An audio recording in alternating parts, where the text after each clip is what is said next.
we were left with a mess. The Biden administration. ইরানের বিরুদ্ধে এবার ইতিহাসের সবচেয়ে কঠোর নিষেধাজ্ঞা আরোপের প্রস্তুতি নিচ্ছে যুক্তরাষ্ট্র।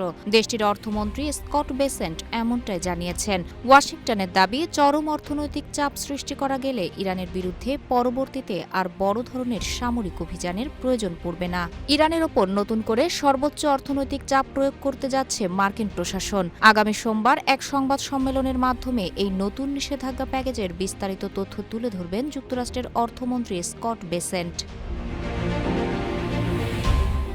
সম্প্রতি সংবাদ মাধ্যমকে দেওয়া এক সাক্ষাৎকারে অর্থমন্ত্রী জানান, অর্থনৈতিকভাবে কোণঠাসা করা সম্ভব হলে সামরিক শক্তি বা কাইনেটিক অ্যাকশন প্রয়োগের প্রয়োজনীয়তা অনেকটাই কমে আসবে। একই সাথে এই পদক্ষেপের মাধ্যমে ইরানের বর্তমান শাসনের পতন ঘটবে বলেও মন্তব্য করেন তিনি। এই নিষেধাজ্ঞার অংশ হিসেবে মিত্র দেশগুলোর পাশাপাশি চীনকেও ইরানের বিষয়ে অবস্থান পরিষ্কার করার আহ্বান জানিয়েছেন ওয়াশিংটন। বেইজিংয়ের উদ্দেশ্যে মার্কিন অর্থমন্ত্রী স্মরণ করিয়ে দেন, চীনের মোট জ্বালানি চাহিদার প্রায় ৫০% আসে উপসাগরীয় অঞ্চল থেকে। ফলে এই অঞ্চলে স্থিতিশীলতা রক্ষায় যুক্তরাষ্ট্রের সাথে সমন্বয় করে চলাই চীনের জন্য লাভজনক হবে।